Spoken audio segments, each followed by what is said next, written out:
All right. Hi, everyone. My name is Denise. I'm a freedom activist in Northern California, and I am co-founder of Freedom Angels.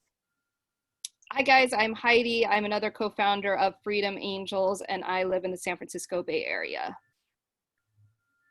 Hi, I'm Tara, co-founder of Freedom Angels in the Northern Sierra Nevada mountains of California. So again, we are coming from Jamie Lynn Juarez's page, as censorship has stopped us from Zooming live on our Freedom Angels page, where we discuss freedom and liberty every day, Monday through Friday at 5 p.m. California time. So today we're going to talk about some great things that happened, just like Ohio that pushed back today.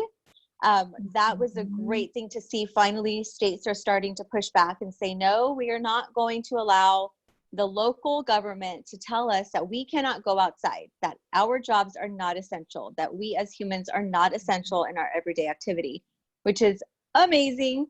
So with that, I just want to tell you guys that us here, we are in California, obviously, and we are going to be pushing back in the state. We have 2 dates that are solid, and we will be doing a couple of things before that with announcements to come. But those dates are going to be the 24th of April and May 1st. The May 1st is going to be Southern California and Northern California together, and the 24th and the dates before that will be Northern California. So if you're interested in something like that, or if you want to get in touch with us, you can always email us at freedomangels@protonmail.com. So Tara, you had some news that you wanted to talk about, correct? Oh, do we want to talk about Ohio for a minute? Oh yeah, yes, obviously. Let's talk about Ohio. What's going on out there? Yeah, well, for the second time now, people gathered today at their capital in Ohio.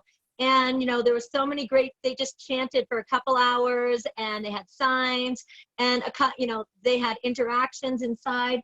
But the overarching theme is like, open the state now with no conditions, no stipulations, and that your data has been faulty. I loved it. There were signs like, we are not afraid, which references so many things. Like, we're not afraid to defend our Constitution and our freedoms. And we're also not afraid of this virus in the way that you want people to be afraid, not to the level that you have it turned into a Gestapo surveillance state with full control. And some of the slogans were, reopen all Ohio businesses now, constitutional freedoms are essential, the cure has become the disease, this democracy looks a lot like tyranny, or looks like tyranny. And so, it was all sorts of folks there. It looked like a couple hundred, all different walks of life, just showing up saying, we're done. No more where the state public health officer is ruling with the governor under emergency orders to lock down everything on data that's been guesstimates and manipulated at best. That's the kind way of putting this, right? At best. And they were, calling for that to end right now.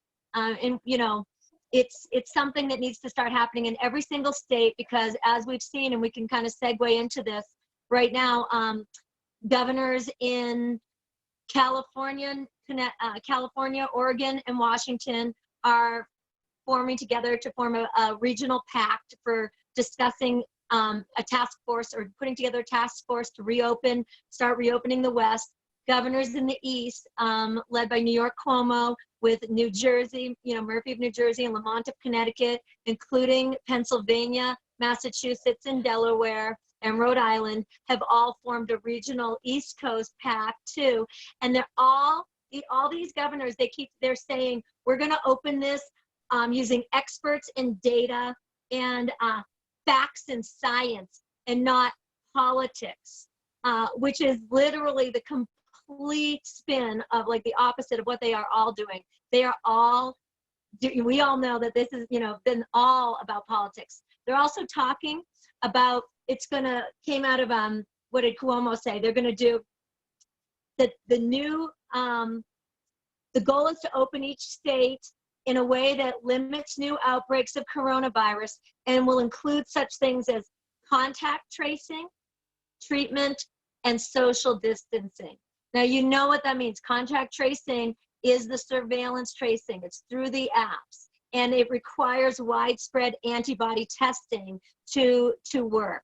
And what this means is if you've been tested for coronavirus and can't show that you have immunity through antibodies or have recovered from the infection, that, you know, a known infection, then you are going to have to stay at home and maintain social distancing until somehow you magically get antibodies because you're hiding out, right? Or a vaccine comes. I mean, that's, and that's the plan. And These how are the dare they states. start talking about treatments. They haven't said a damn thing about treatments. All they talk about is beds and ventilators and future vaccines. And these are the states that really paved the way for other states to follow. So that's the scariest part. These governors really want the tracking. We saw it here in California with Newsom. They're using our smartphones to track us. And we have seen from followers who've sent me things, and Utah and Heidi, that people send us screenshots where it says their phone, you know, if they leave the house, maintain social distancing, or, you know, you shouldn't be leaving the house, right? That's what they're telling you. Don't leave the house. So they're using your phone to track you. And that's not going to be the only thing they're using. So this is going to be something that Newsom has also said, the re-entering of society. You're not going to be able to go to school or go to work or travel, cross any kind of county borders, because there's going to be checkpoints, just like Hawaii has checkpoints now. And you're going to have to show your papers, 2020 style. Yep. That's why it's so important. We've talked about it before, but turn your location services off. It's not foolproof, but at least you're not handing your location to them on a silver platter, guys. So it's really easy. Everybody go into your phone settings right now, turn off your location services. It's very easy to do. It will make your life inconvenient because you'll realize how addicted you are to maps and a GPS from your phone, but that's all right. We can go back and figure out how to get around without it. Also, just realizing that with the tracking too, there are now like license plate readers as well. I mean, Yep. These are the things where we cried out for safety years and years ago, especially in upper income areas too, because we're so, you know, we don't want this riffraff and this crime to come. And so, you know, like in my neighborhood, they have license plate readers all over the place. And people are like, oh, but it's good. It's going to get the bad guys. Well, that's great until you become the bad guy, and you are going to become the bad guy by choosing not to submit to this insanity. So we got to get rid of that mentality of, oh, all this tracking is for our safety. It's for our good. Oh, people, what could possibly go wrong with these scenarios? Nothing. I mean, nothing. Well, and they're just like in Kentucky, where nothing could possibly go wrong except people at church and, you know, at church services and having the police department going and taking pictures of your car in the church parking lot. This is where we're at, where we have to park down the street from our churches and we have to go through the back way and hope that nobody sees us. We are now in that place where we never thought we would be repeating history, but here we are.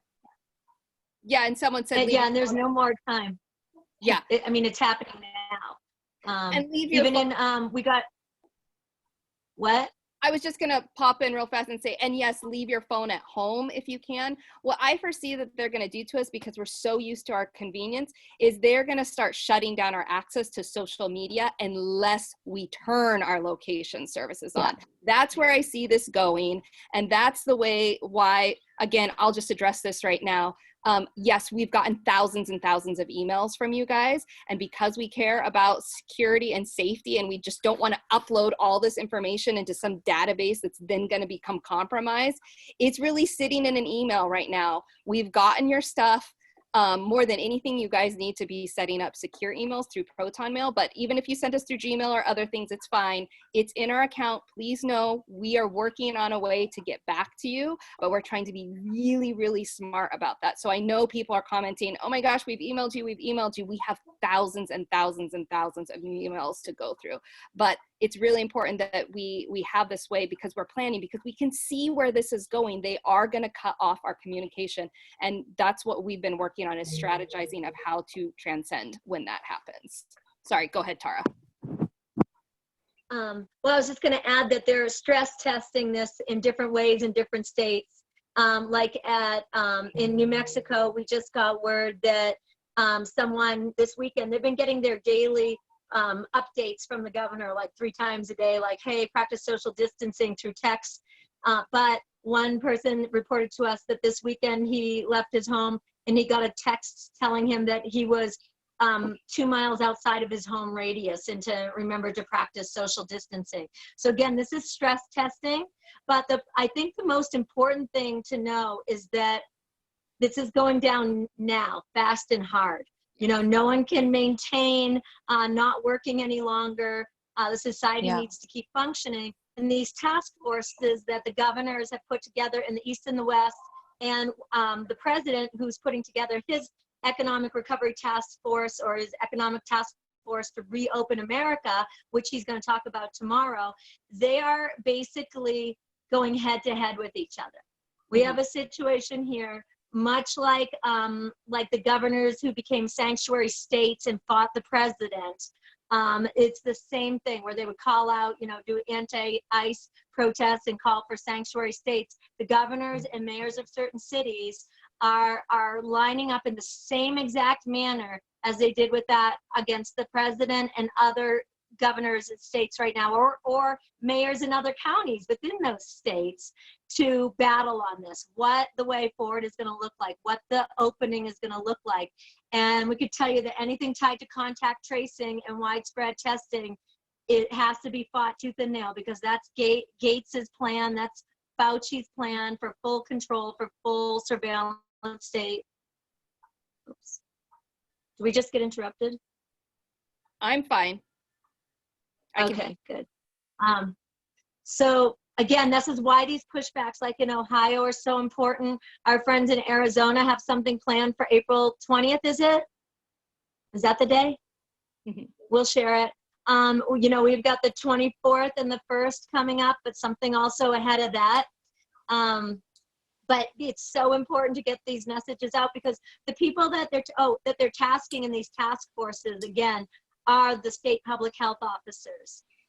These are, again, the key people that are making these decisions with the governor, being led by world experts like Gates and Fauci and Burke, who are telling them this is the way to go.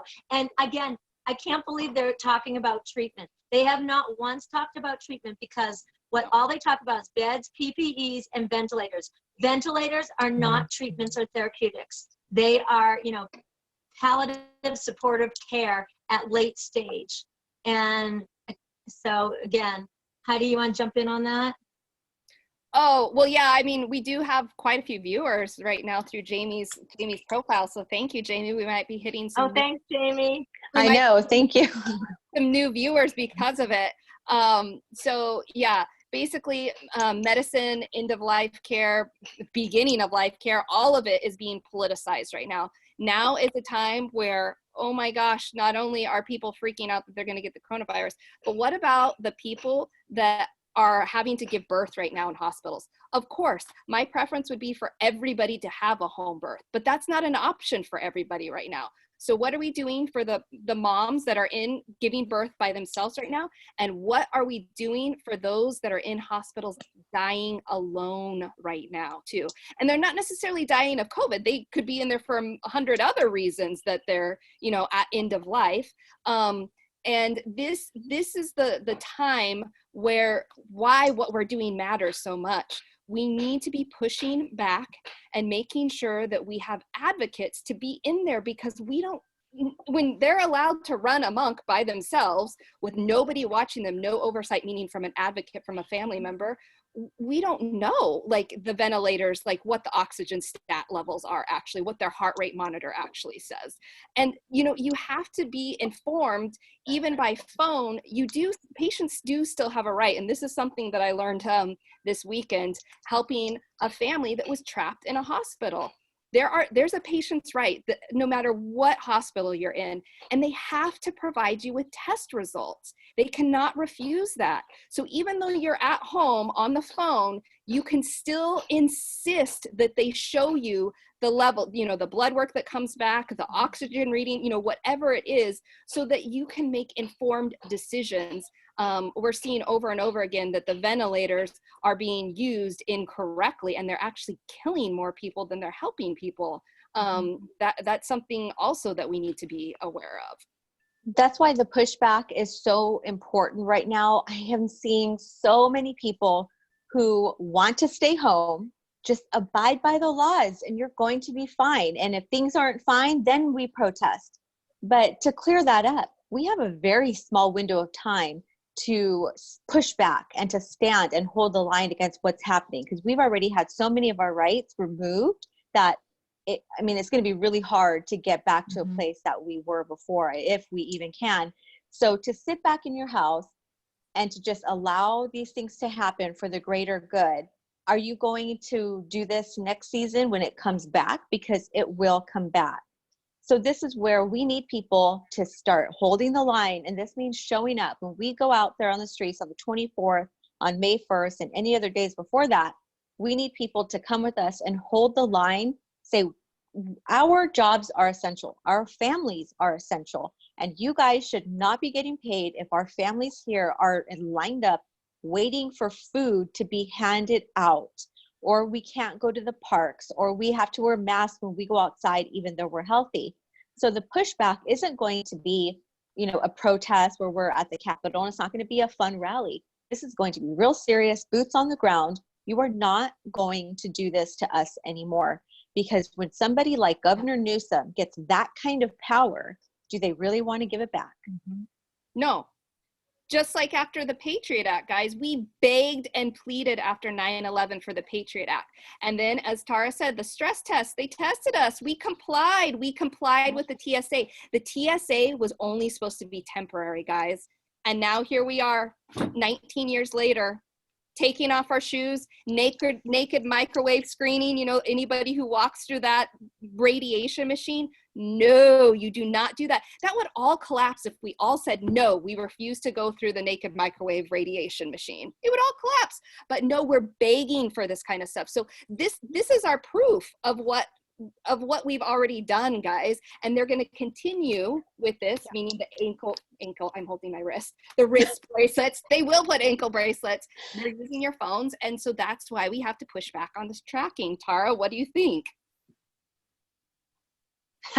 You know what I think. The testing and the tracking are the grounds from which they enslave us. And they have broken people by breaking the economy, creating a situation of such fear and mistrust and distrust that people are going to be desperate to get back to work and normal life. And so they will comply from either fear or misunderstanding or feeling of having no choice. I mean, this is the Patriot Act and public health merged right now. And without doubt, those bans are shackles. But the like we've been talking about for weeks now, so important what your county looks like and what your governor looks like, is going to define very much what your individual and family battle is going to look like.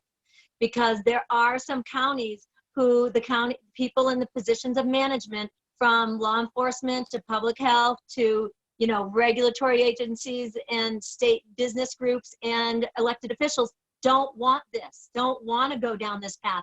They want the constitutional rights protected. They want to balance the risk. They know that we can do this, that there are actual therapeutics as opposed to the non-therapeutics that have been being touted by Gates, Fauci, Birx, Newsom, Cuomo, that whole lot about, just beds and ventilators and future vaccines and contact tracing. So it's going to be so important, what your county looks like, but also, so getting involved there, getting to know people there, reaching out to them. Everyone's 1 or 2 degrees away from the people in their counties that are responsible for the management. So besides pushing back in these bigger state levels, like we're talking about in Ohio and coming up in California and other states, there's also that local level.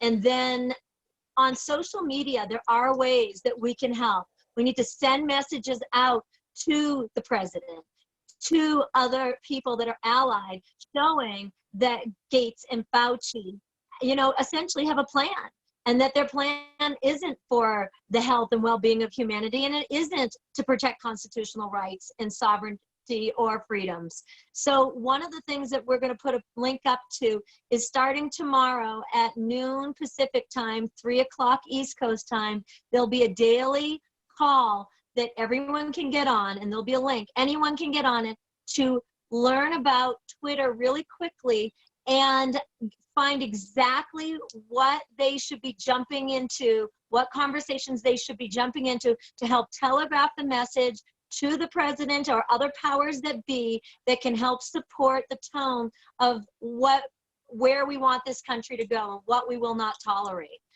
So that's one way we can battle on the big picture. And then the other way is, you know, at home in our states, at the state level, and then at the local level. Yeah.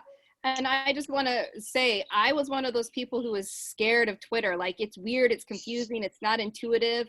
But let me tell you, I forced myself to get on it through this. And I have to tell you, the traction is huge on Twitter. That is where you have access to the policymakers, the politicians, and that's where we're able to go on the offense. And we've already seen, because we've gone so hard on the offense, they're now having to play from a defensive position. I mean, we had the WHO put out that crazy graphic the other day, and we had LifeKey delete all their social media. So guys, this shows you the power of social media. We can wield it to be on the offense. So please, please jump on to these Twitter campaigns. You know, I know it sucks. Twitter is a place where there is just so many trolls and there's so many people who are just ugly. But I mean, it does have traction. You get access to representatives you'd never have access to, but they check their Twitters religiously. This is a way that they can communicate. We have to start having the conversations of the constitutional rights versus the fear, because they have instilled so much fear that if you get this virus, you're going to die. That is the only thing they're telling you. You're going to die. You're going to end up on a ventilator. So we need to start speaking up, just like the governor of North Dakota. She is now doing a trial for treatments instead of just the ventilators. So these are where you start talking to your representatives, getting on Twitter. I absolutely hate Twitter because it's so ugly, but I have to force myself to get on there. I was going to say, just because there's probably some new viewers here, the crazy WHO meme, World Health Organization meme that came out a few days ago was a meme that said, we can transmit COVID by speaking, by literally speaking. They said that. That's how insane this has gone, that they connected that. They were connecting with 5G too, which we have never, ever said that the virus is 5G. We are saying 5G microwave radiation mimics the symptoms of COVID.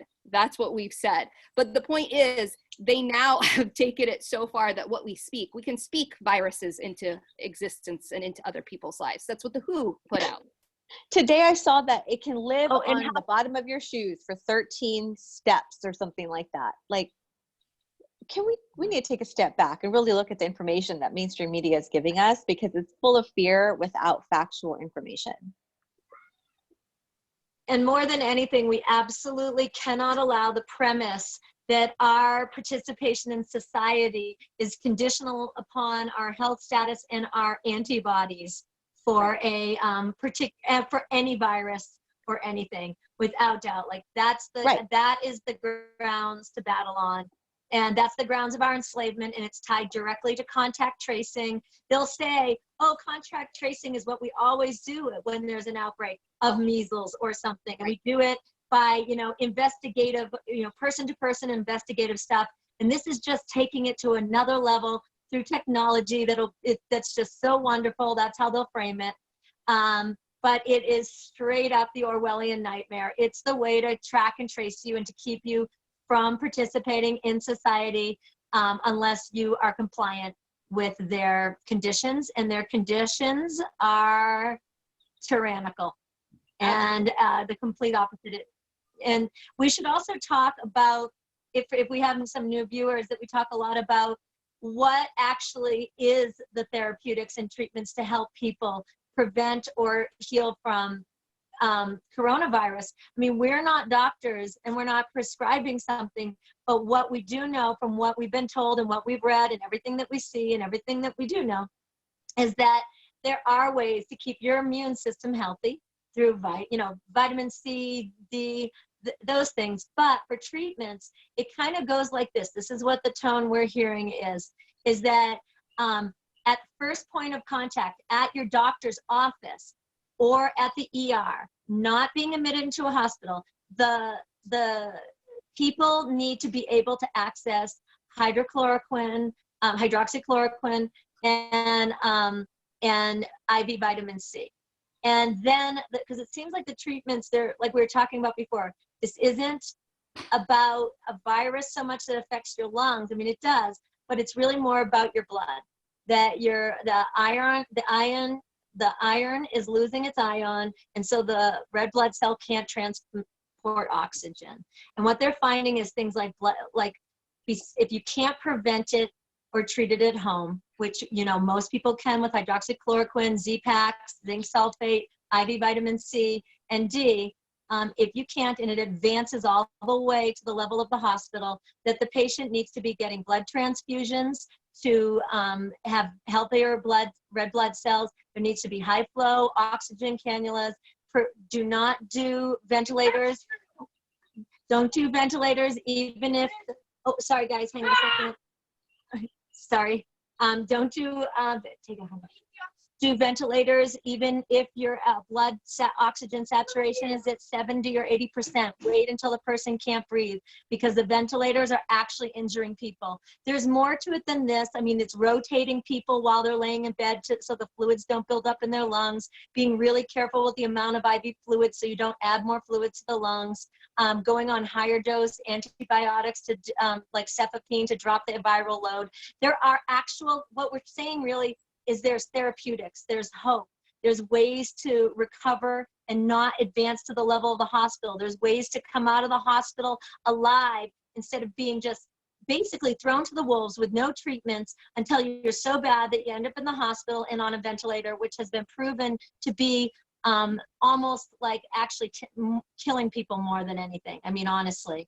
So shame on every single governor and mayor or whoever that and Fauci and Birx, who all they said, including Newsom, he said a week and a half ago, the only thing we know that works is ventilators. Well, that's bullshit, just straight up bullshit. And that he should be tried on war crimes for crimes against humanity on that.